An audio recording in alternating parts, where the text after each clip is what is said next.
Today's discussion will be presented in 3 sections since we are recording this session for a radio broadcast on Federal News Radio 1500 AM. Our first section will focus on data center transformation and the process of starting and planning your consolidation plan.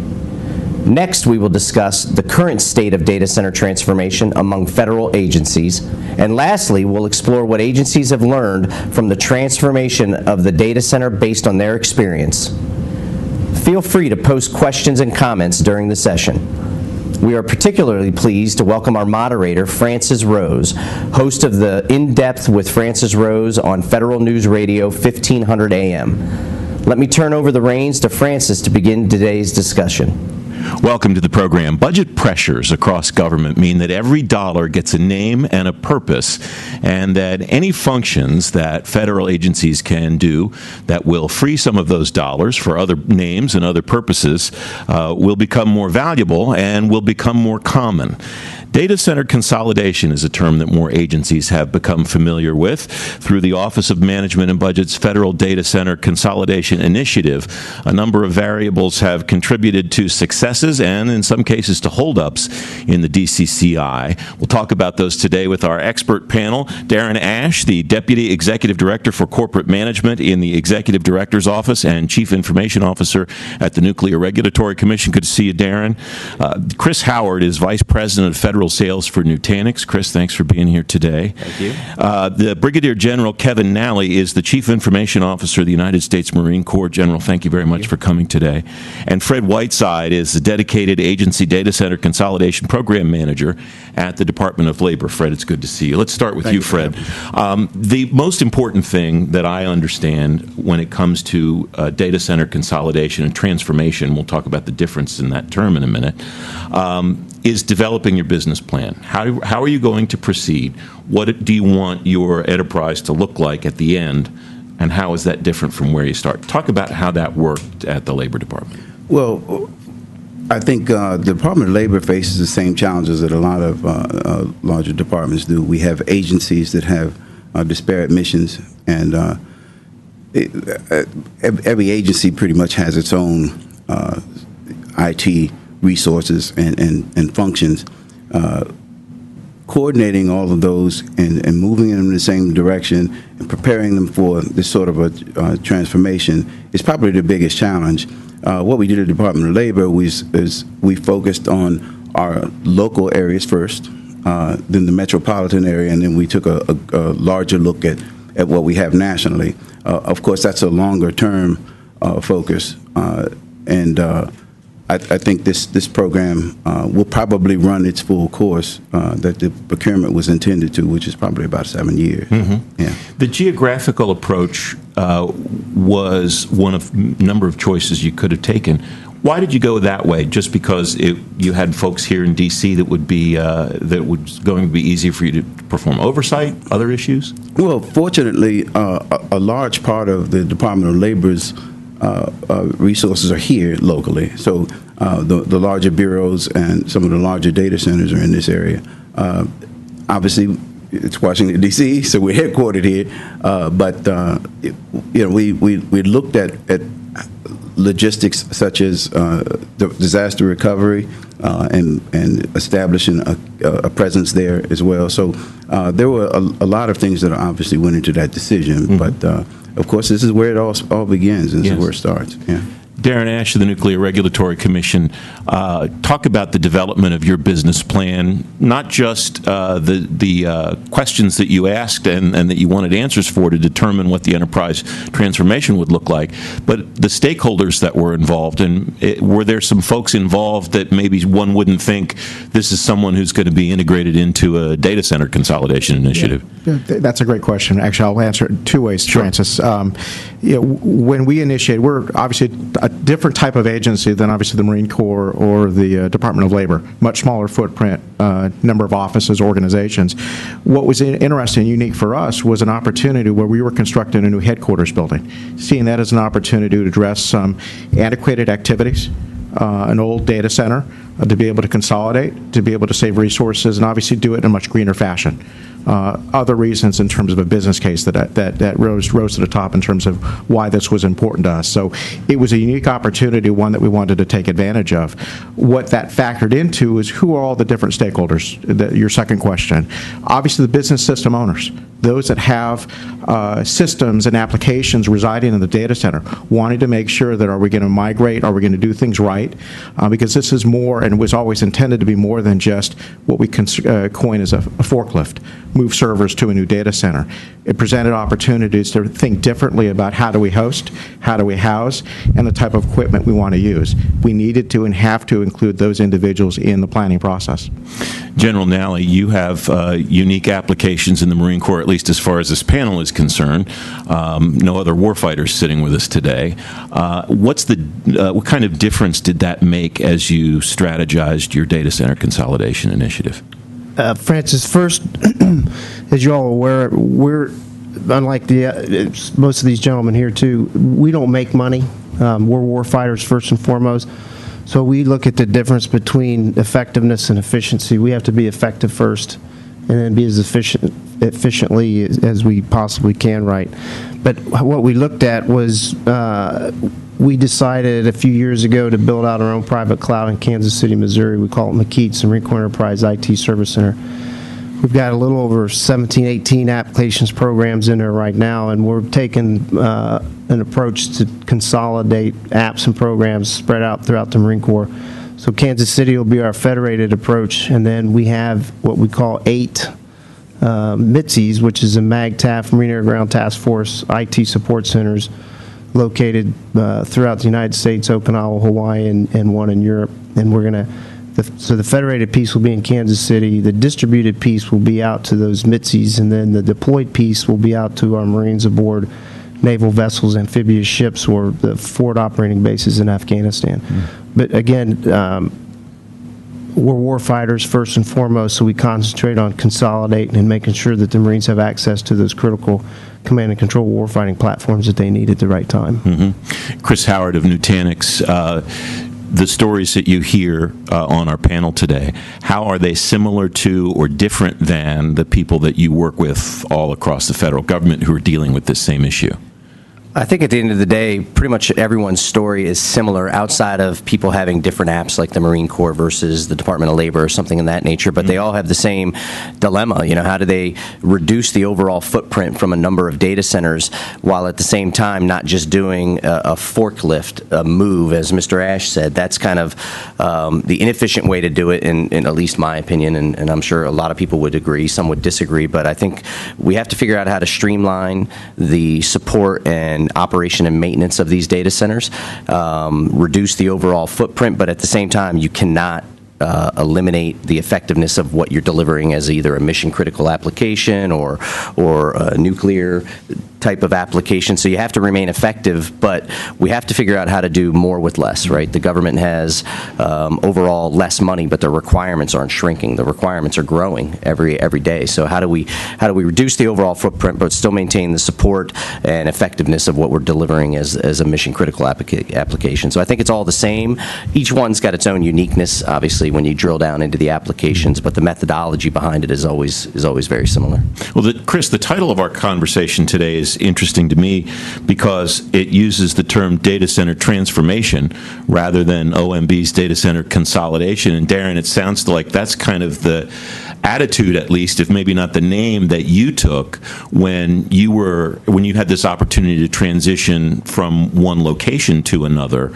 That you were trying to think of not just how do we have fewer boxes or how do we have fewer locations, but what does this mean for the end user, the person who's trying to pull information out of our network? Am I on the right track there? It is, and I would add in one area, and I think we've already somewhat touched on it, which is green. One of the neat things about the facility that it's in, the building it's in, it's a LEED Gold building. And how do we stay true to that expectation, which is a truly efficient, energy-saving type of environment in terms of effectiveness, in terms of cooling, and management? And that was an important characteristic that was important to us. Mm-hmm. Fred, you're nodding your head in agreement with that. Tell me about the energy considerations that were made. Agencies are really realizing it seems to me, the benefits of energy savings, and that there's a lot of money going out the door to the electric companies across the country. Yeah, absolutely. So I think moving to these new, improved, modernized data centers is an important step. However, it's important to also understand that as we are, many agencies are moving from GSA lease space now to commercial space because obviously most of those types of data centers are commercial offerings. So there's an immediate increase in cost. And you sort of touched on it earlier. I think that if you're moving in the direction of best practices, moving towards cloud computing, virtualization, and some of the other technologies that will really move you forward, I think that you get there. Transforming old space that was really data centers that were created from just general office space where you have no real stratification of cost or and power consumption. It's really difficult to really realize those savings, but I think again, if you move towards the direction of best practices, you achieve it. Mm-hmm. General, energy obviously is a consideration on all of the forces. Each of the branches of the military are becoming more and more aware of their energy consumption and where they can trim it. Tell me about that component of your strategy. That's easy, Francis. The Commandant several years ago established what he calls his Expeditionary Energy Office. So two things. One, at the enterprise garrison level, we began installing DWDM GPON, which, as you all know, is energy efficient, and it's going to allow us to have a more secure Marine Corps enterprise network as well.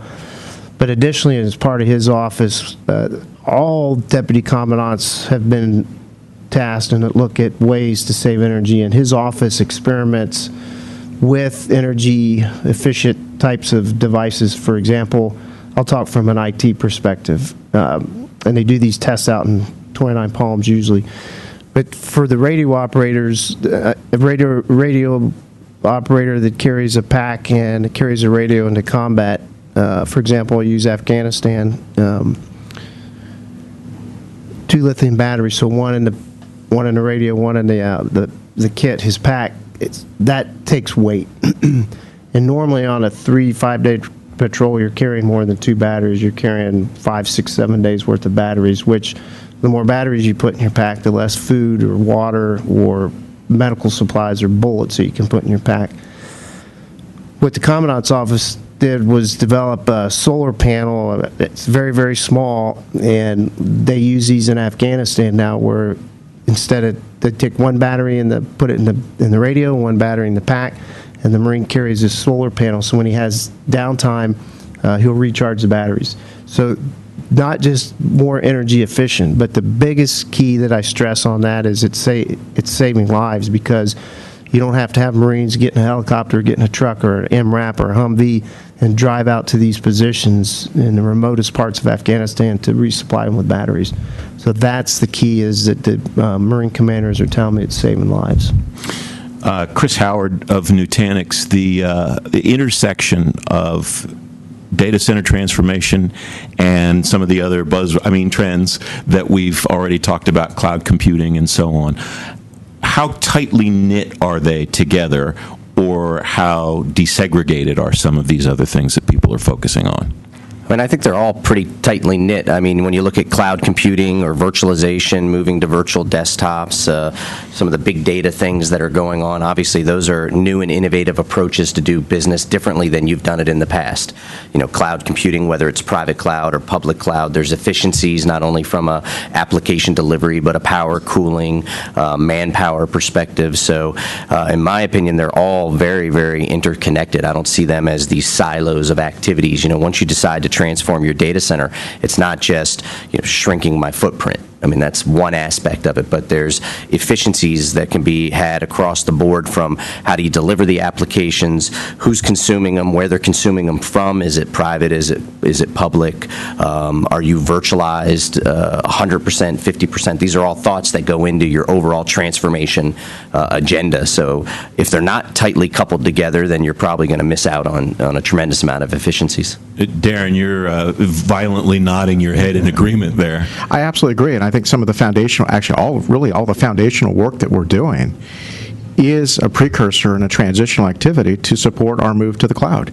We have to understand what we've got, the information that's housed in those applications and systems, and our efforts in virtualization, whether it's the server virtualization, desktop virtualization, all those activities will best support our efforts to move to the cloud. Fred Whiteside of Labor, tell me about how all of these other things that don't immediately sound like they're data center consolidation initiative related fit into the way that you developed how you were going to move forward. Oh, absolutely. So the procurement that I mentioned earlier have provisions for every single one of those technologies. We have a sort of a CLIN for managed services, cloud computing. So it's obviously one total strategy. And like Darren mentioned, all of it is a precursor to moving in that direction. I think that's where you maximize your efficiencies.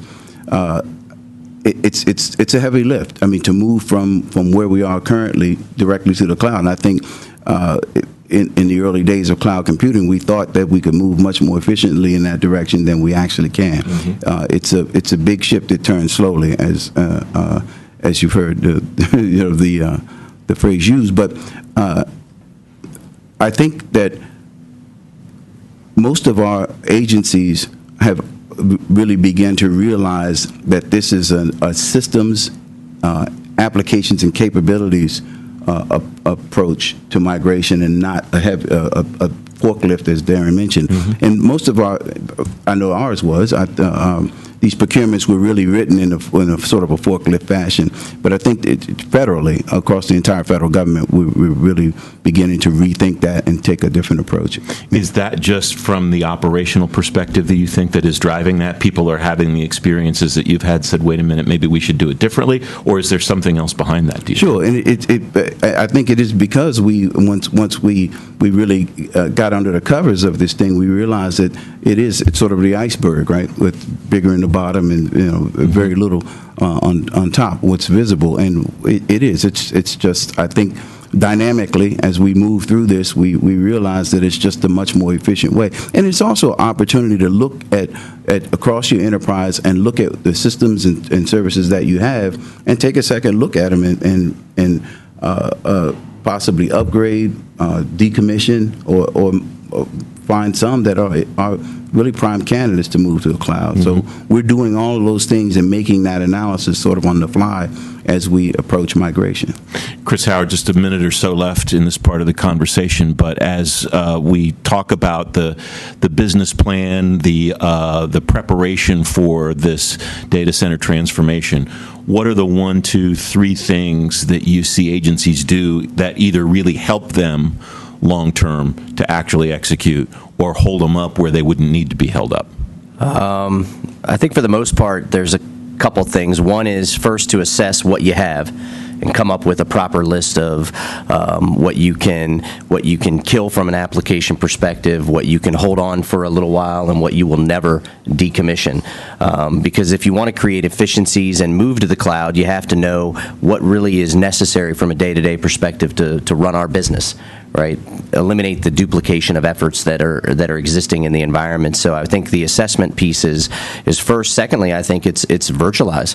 The federal government as a whole, some are extremely virtualized and some are very little virtualized. I go into a lot of data centers where maybe they're 10, 15% virtualized. And it's not because the applications can't be virtualized. It could be a number of different things. But I think after you do the assessment and figure out what's going to be long-standing in your environment, virtualize it, because once you get to a virtualized state, then regardless of where you're going, public, private cloud, different data center within your organization, it makes it extremely easy, or easier, I should say, to move to that new environment. So assess, virtualize, and then I guess figure out if you're going to keep it in your own private cloud or move it to the public cloud. Those seems to be they're really the only 2 sustainable options. That's Chris Howard of Nutanix, along with Darren Ash, the Nuclear Regulatory Commission, Brigadier General Kevin Nally of the Marine Corps, and Fred Whiteside of the Labor Department. We'll continue our conversation, maximizing ROI through data center transformation, on Federal News Radio 1500 AM.